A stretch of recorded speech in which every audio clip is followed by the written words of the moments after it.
Later on Raskolnikov happened to find out why the huckster and his wife had invited Lizaveta. It was a very ordinary matter and there was nothing exceptional about it. A family who had come to the town and been reduced to poverty were selling their household goods and clothes, all women's things. As the things would have fetched little in the market, they were looking for a dealer. This was Lizaveta's business. She undertook such jobs and was frequently employed, as she was very honest and always fixed a fair price and stuck to it. She spoke as a rule little and, as we have said already, she was very submissive and timid. But Raskolnikov had become superstitious of late. The traces of superstition remained in him long after, and were almost ineradicable. And in all this he was always afterwards disposed to see something strange and mysterious, as it were, the presence of some peculiar influences and coincidences. In the previous winter a student he knew called Pokarev, who had left for Kharkov, had chanced in conversation to give him the address of Alyona Ivanovna, the old pawnbroker, in case he might want to pawn anything. For a long while he did not go to her, for he had lessons and managed to get along somehow. 6 weeks ago he had remembered the address. He had 2 articles that could be pawned, his father's old silver watch and a little gold ring with 3 red stones, a present from his sister at parting. He decided to take the ring. When he found the old woman he had felt an insurmountable repulsion for her at the first glance, though he knew nothing special about her. He got 2 rubles from her and went into a miserable little tavern on his way home. He asked for tea, sat down and sank into deep thought. A strange idea was pecking at his brain like a chicken in the egg, and very, very much absorbed him. Almost beside him at the next table there was sitting a student, whom he did not know and had never seen, and with him a young officer. They had played a game of billiards and began drinking tea. All at once he heard the student mention to the officer the pawnbroker Alyona Ivanovna and give him her address. This of itself seemed strange to Raskolnikov. He had just come from her and here at once he heard her name. Of course it was a chance, but he could not shake off a very extraordinary impression, and here someone seemed to be speaking expressly for him. The student began telling his friend various details about Alyona Ivanovna. "She is first-rate," he said. "You can always get money from her. She is as rich as a Jew, she can give you 5,000 rubles at a time and she is not above taking a pledge for a ruble. Lots of our fellows have had dealings with her. But she is an awful old harpy." And he began describing how spiteful and uncertain she was, how if you were only a day late with your interest the pledge was lost, how she gave a quarter of the value of an article and took 5 and even 7% a month on it and so on.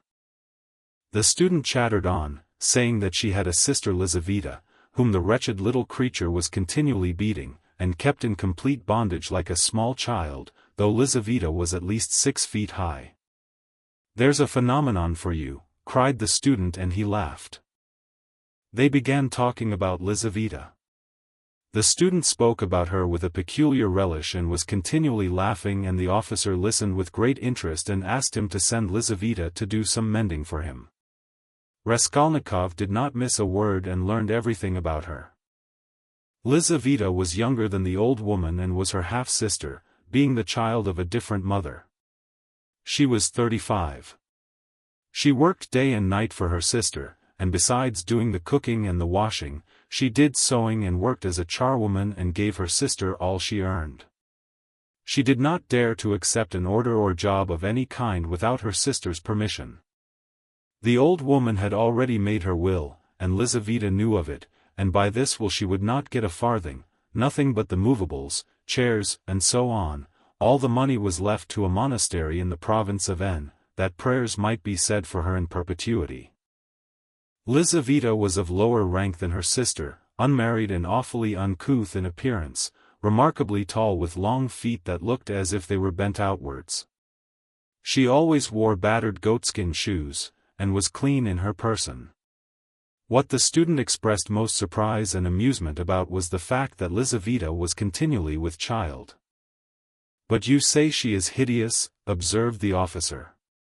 "Yes, She is so dark-skinned and looks like a soldier dressed up, but you know she is not at all hideous. She has such a good-natured face and eyes. Strikingly so. And the proof of it is that lots of people are attracted by her. She is such a soft, gentle creature, ready to put up with anything, always willing to do anything. And her smile is really very sweet. You seem to find her attractive yourself, laughed the officer. From her queerness. No, I'll tell you what.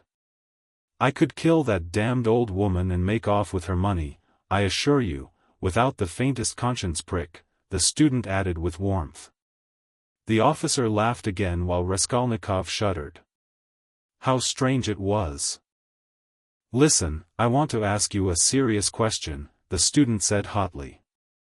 I was joking of course, but look here, on one side we have a stupid, senseless, worthless, spiteful, ailing, horrid old woman, not simply useless but doing actual mischief, who has not an idea what she is living for herself, and who will die in a day or two in any case. You understand? You understand? Yes, I understand, answered the officer, watching his excited companion attentively.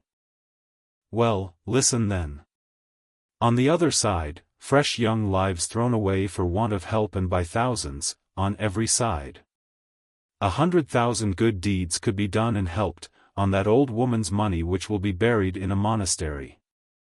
Hundreds, thousands perhaps, might be set on the right path, dozens of families saved from destitution, from ruin, from vice, from the lock hospitals, and all with her money. Kill her, take her money, and with the help of it devote oneself to the service of humanity and the good of all. What do you think, would not one tiny crime be wiped out by thousands of good deeds? For one life thousands would be saved from corruption and decay.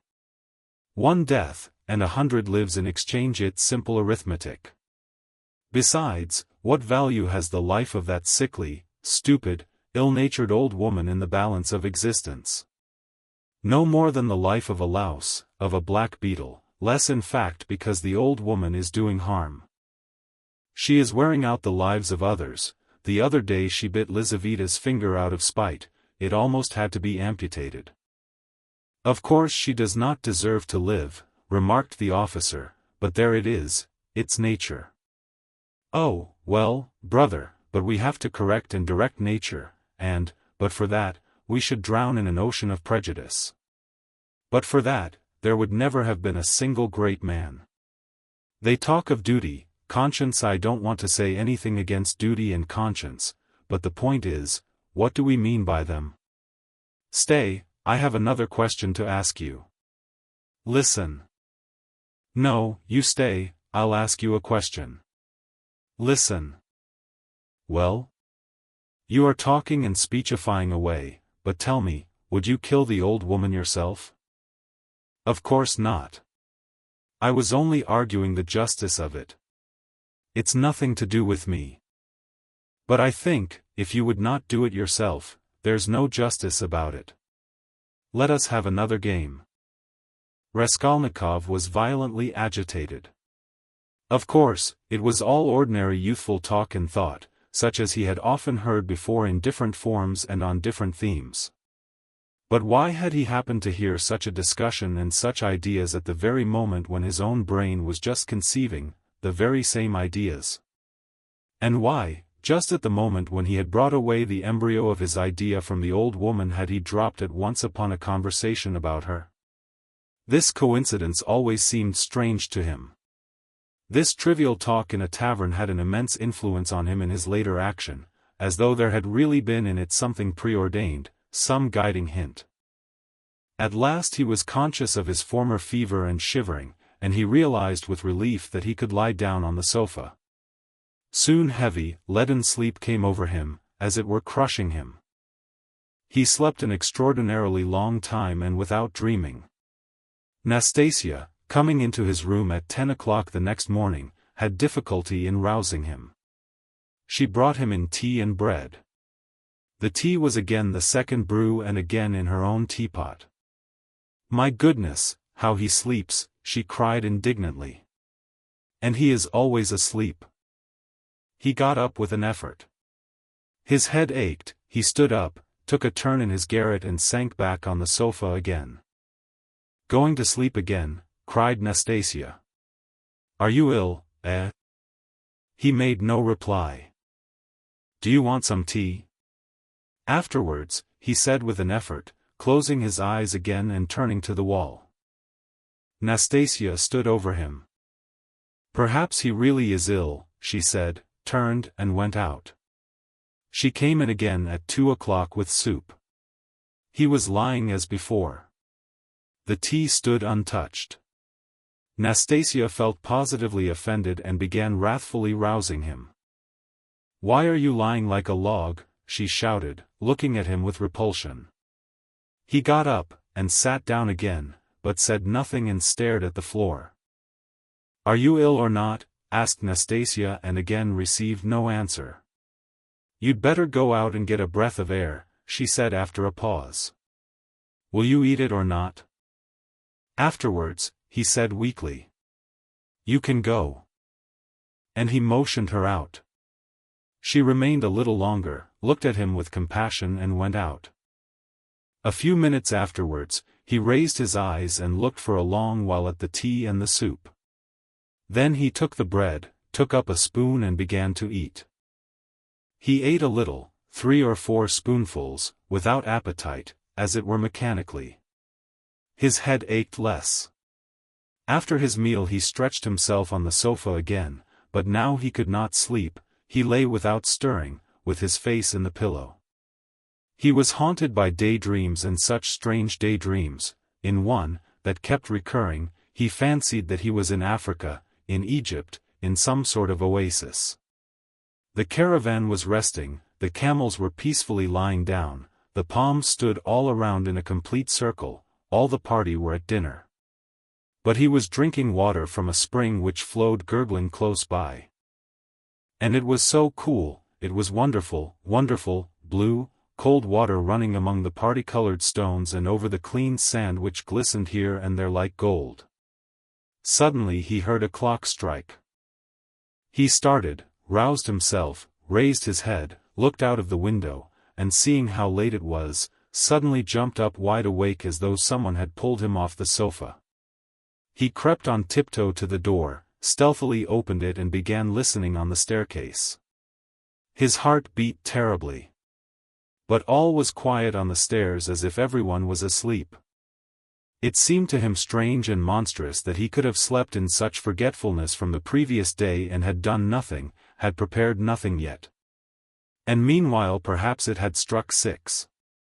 And his drowsiness and stupefaction were followed by an extraordinary, feverish, as it were distracted haste.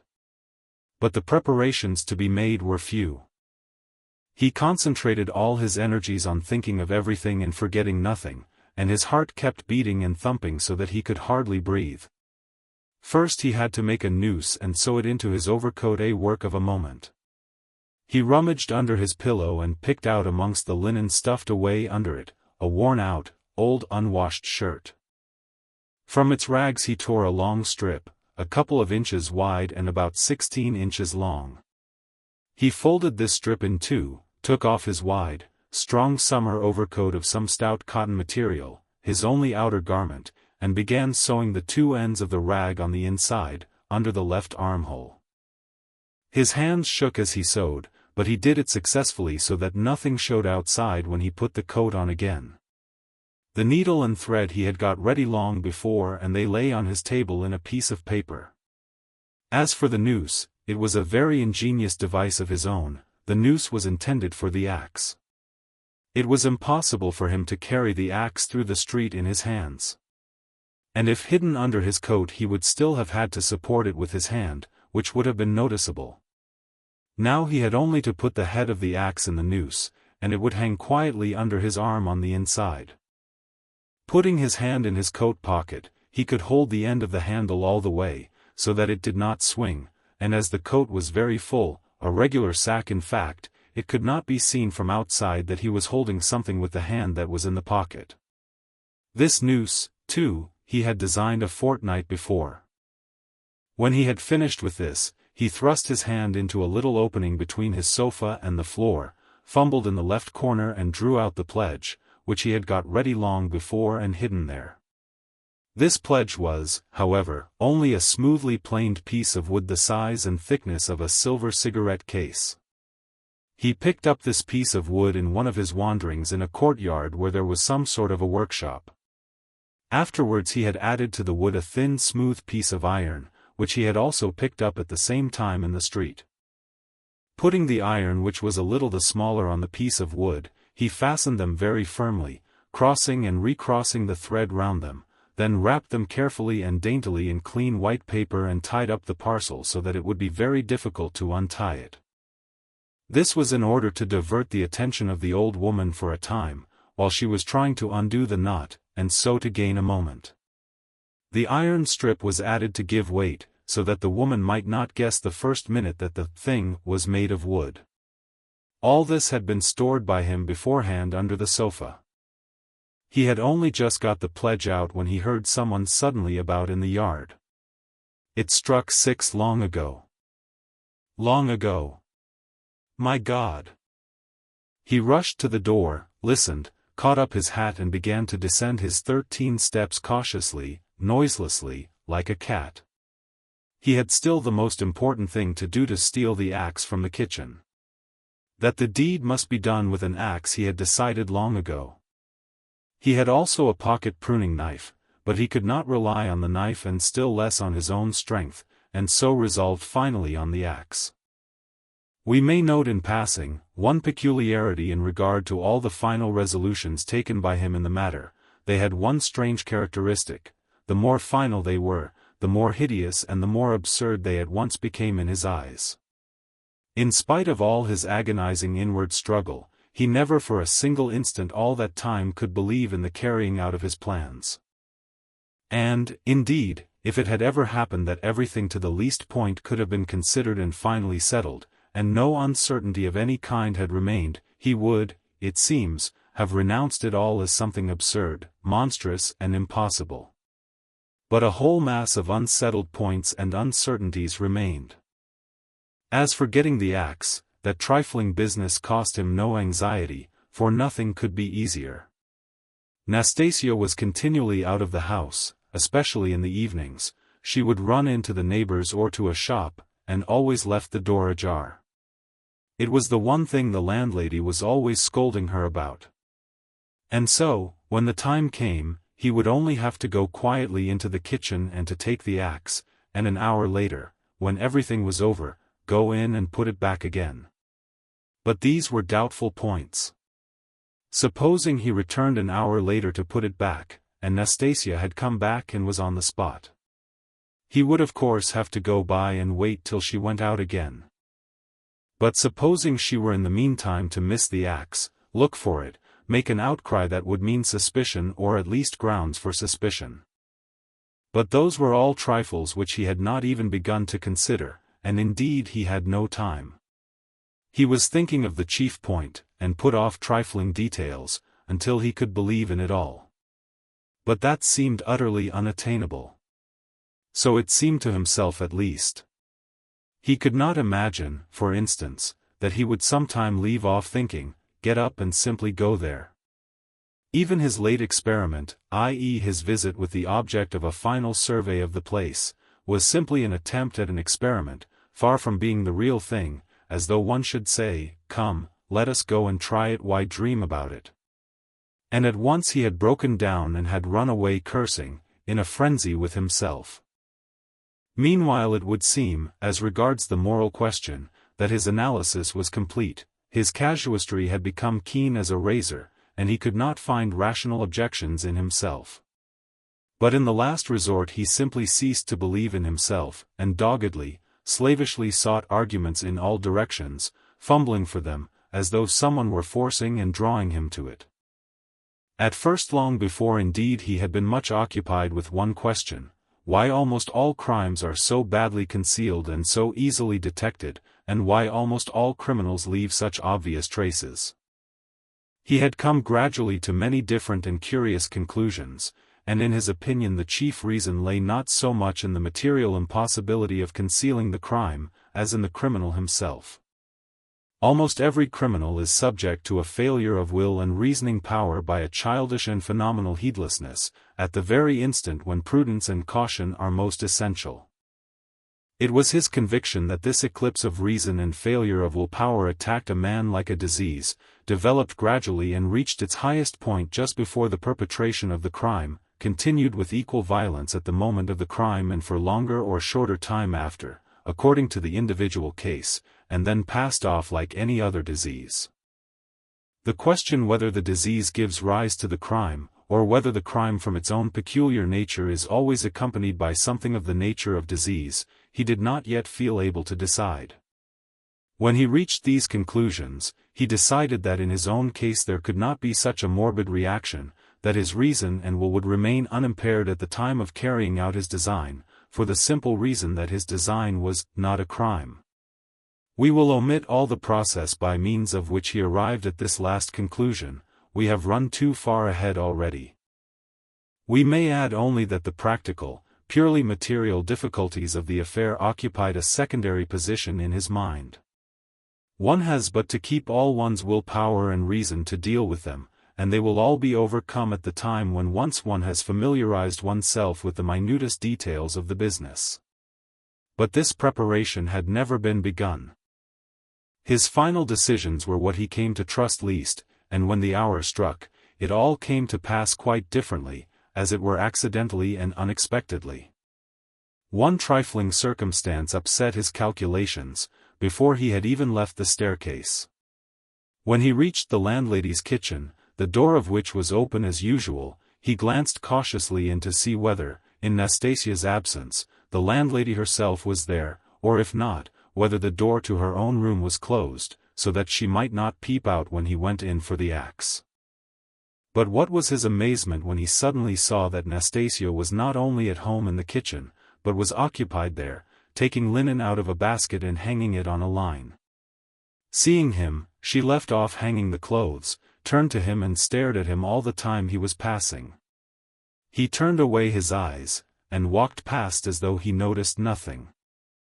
But it was the end of everything, he had not the axe. He was overwhelmed. What made me think, he reflected, as he went under the gateway, what made me think that she would be sure not to be at home at that moment? Why did I assume this so certainly? He was crushed and even humiliated. He could have laughed at himself in his anger. A dull animal rage boiled within him. He stood hesitating in the gateway. To go into the street, to go a walk for appearance sake was revolting, to go back to his room, even more revolting. And what a chance I have lost for ever, he muttered, standing aimlessly in the gateway, just opposite the porter's little dark room, which was also open. Suddenly he started. From the porter's room, 2 paces away from him, something shining under the bench to the right caught his eye. He looked about him, nobody. He approached the room on tiptoe, went down 2 steps into it and in a faint voice called the porter. Yes, not at home. Somewhere near though, in the yard, for the door is wide open. He dashed to the axe, it was an axe, and pulled it out from under the bench, where it lay between 2 chunks of wood. At once, before going out, he made it fast in the noose. He thrust both hands into his pockets and went out of the room. No one had noticed him. When reason fails, the devil helps, he thought with a strange grin. This chance raised his spirits extraordinarily. He walked along quietly and sedately, without hurry, to avoid awakening suspicion. He scarcely looked at the passers-by, tried to escape looking at their faces at all, and to be as little noticeable as possible. Suddenly he thought of his hat. Good heavens! I had the money the day before yesterday and did not get a cap to wear instead. A curse rose from the bottom of his soul. Glancing out of the corner of his eye into a shop, he saw by a clock on the wall that it was 10 minutes past 7. He had to make haste and at the same time to go some way round, so as to approach the house from the other side. When he had happened to imagine all this beforehand, he had sometimes thought that he would be very much afraid. But he was not very much afraid now, was not afraid at all, indeed. His mind was even occupied by irrelevant matters, but by nothing for long. As he passed the Yusupov garden, he was deeply absorbed in considering the building of great fountains, and of their refreshing effect on the atmosphere in all the squares. By degrees he passed to the conviction that if the summer garden were extended to the Field of Mars, and perhaps joined to the garden of the Mihailovsky Palace, it would be a splendid thing and a great benefit to the town. Then he was interested by the question why in all great towns men are not simply driven by necessity, but in some peculiar way inclined to live in those parts of the town where there are no gardens nor fountains, where there is most dirt and smell and all sorts of nastiness. Then his own walks through the hay market came back to his mind, and for a moment he waked up to reality. What nonsense, he thought, better think of nothing at all. So probably men led to execution clutch mentally at every object that meets them on the way, flashed through his mind, but simply flashed, like lightning. He made haste to dismiss this thought. And by now he was near, here was the house, here was the gate. Suddenly a clock somewhere struck once. What? Can it be 7:30? Impossible, it must be fast. Luckily for him, everything went well again at the gates. At that very moment, as though expressly for his benefit, a huge wagon of hay had just driven in at the gate, completely screening him as he passed under the gateway, and the wagon had scarcely had time to drive through into the yard, before he had slipped in a flash to the right. On the other side of the wagon he could hear shouting and quarreling, but no one noticed him and no one met him.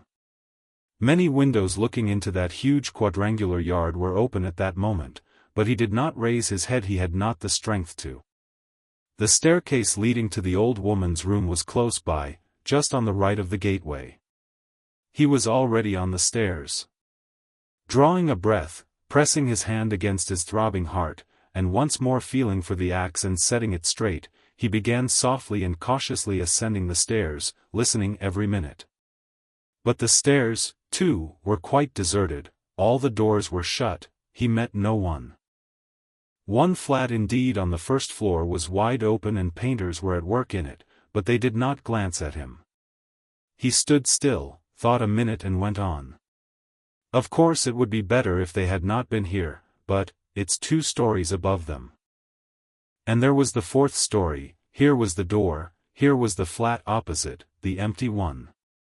The flat underneath the old woman's was apparently empty also, the visiting card nailed on the door had been torn off, they had gone away. He was out of breath. For one instant the thought floated through his mind, shall I go back? But he made no answer and began listening at the old woman's door, a dead silence. Then he listened again on the staircase, listened long and intently, then looked about him for the last time, pulled himself together, drew himself up, and once more tried the axe and the noose. Am I very pale? He wondered. Am I not evidently agitated? She is mistrustful. Had I better wait a little longer, till my heart leaves off thumping?